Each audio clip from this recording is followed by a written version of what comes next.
পাকিস্তানৰ গৌৰৱ কিমান দিনলৈ চলিব পাকিস্তানৰ গৌৰৱ ভুৱা তথ্যৰে চলা পাকিস্তানৰ গৌৰৱক নস্যাৎ কৰিব ভাৰত সন্ত্ৰাসবাদী আৰু সন্ত্ৰাসবাদীৰ আশ্ৰয়দাতাৰ বিৰুদ্ধে চলোৱা অপাৰেশ্যন সিন্দুৰৰ বিস্তৃত তথ্যৰ সমগ্ৰ বিশ্বজুৰি প্ৰচাৰ চলাব ভাৰতে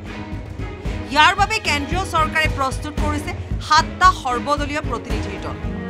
এই সৰ্বদলীয় প্ৰতিনিধি দলৰ বাবে প্ৰতিটো দলৰ দৰে চৰকাৰে কংগ্ৰেছৰ পৰাও বিচাৰিছিল প্ৰতিনিধিৰ নাম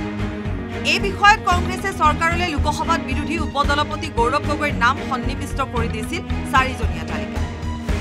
এই কথা এক্স হেণ্ডেলৰ জৰিয়তে শনিবাৰে এনেদৰে সদৰি কৰিছিল জ্যেষ্ঠ কংগ্ৰেছ নেতা জয়ৰাম ৰমেশ ইয়াৰ পাছতে সৰব হৈ উঠিল মুখ্যমন্ত্ৰী ডক্টৰ হিমন্ত বিশ্ব শৰ্মা মুখ্যমন্ত্ৰী শৰ্মাৰ দাবী পাকিস্তানৰে সম্পৰ্ক ৰক্ষাৰ কথা অস্বীকাৰ নকৰা সাংসদক কিয় দিয়া হৈছে স্থান এনে সাংসদক পাকিস্তান বিৰোধী চৰকাৰী প্ৰতিনিধি দলত স্থান নিদিবলৈ মুখ্যমন্ত্ৰীয়ে আহ্বান জনায় ৰাহুল গান্ধী মুখ্যমন্ত্ৰী ডক্টৰ হিমন্ত বিশ্ব শৰ্মা সৰব হৈ উঠাৰ পাছতে প্ৰকাশ পায় সৰ্বদলীয় তালিকা চৰকাৰী তালিকাত নোলাল গৌৰৱ গগৈৰ নাম কংগ্ৰেছে দিলেও চৰকাৰী তালিকাত স্থান নিদিলে গৌৰৱ এই স্পৰ্শকাতৰ বিষয়টোক লৈ দেওবাৰে মুখ্যমন্ত্ৰী হিমন্ত বিশ্ব শৰ্মাই সাংবাদিকক ক'লে ISIৰ আমন্ত্ৰণত পাকিস্তানলৈ গৈছিল গৌৰৱ গগৈ পাকিস্তানৰ গৃহ বিভাগে গৌৰৱক আমন্ত্ৰণ কৰিছিল পাকিস্তানৰ প্ৰশিক্ষণ লৈছিল গৌৰৱ গগৈ অসমৰ ৰাইজক মই তিনিটা কথা স্পষ্টভাৱে কৈছো যে গৌৰৱ গগৈয়ে পাকিস্তানত ISIৰ নিমন্ত্ৰণত গৈছিল এতিয়ালৈকে মই ইমানটোলৈকে যোৱা নাছিল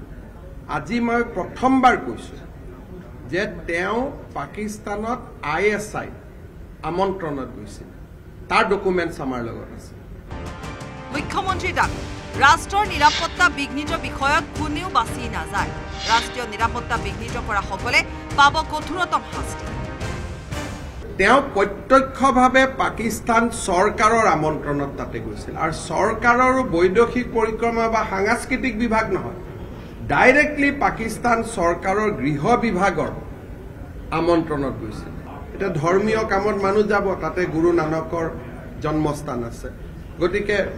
পাঞ্জাবৰ কংগ্ৰেছ বিজেপি সবেই যায় গুৰুদ্বাৰালৈকে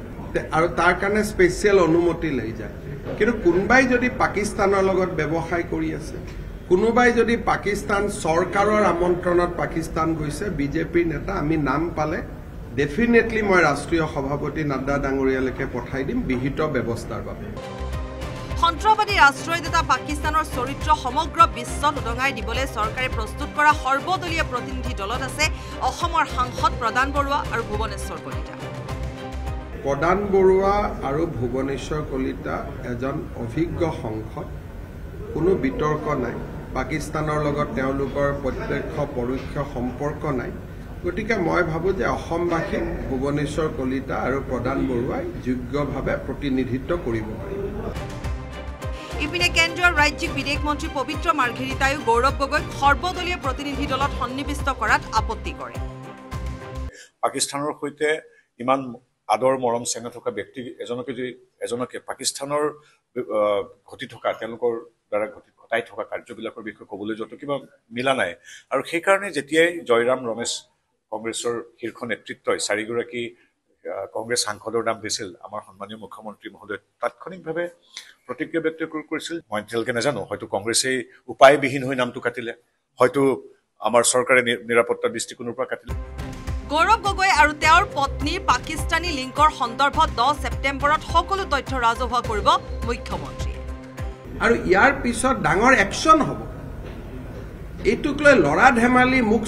চুপতি কৰাৰ কোনো মিনিঙে নাই মই আজিও কৈছো যে 10 ছেপ্টেম্বৰত যেতিয়া আপোনালোকে দেখিব আপোনালোকো আচৰিত হৈ যাব আৰু it is a very serious issue bureau report news 18 Assam North East আপুনি বিচৰা বাতৰি পাব কেৱল নিউজ 18 এপত নিউজ 18 এপ ডাউনলোড কৰিবলৈ স্ক্যান কৰক এই QR কোড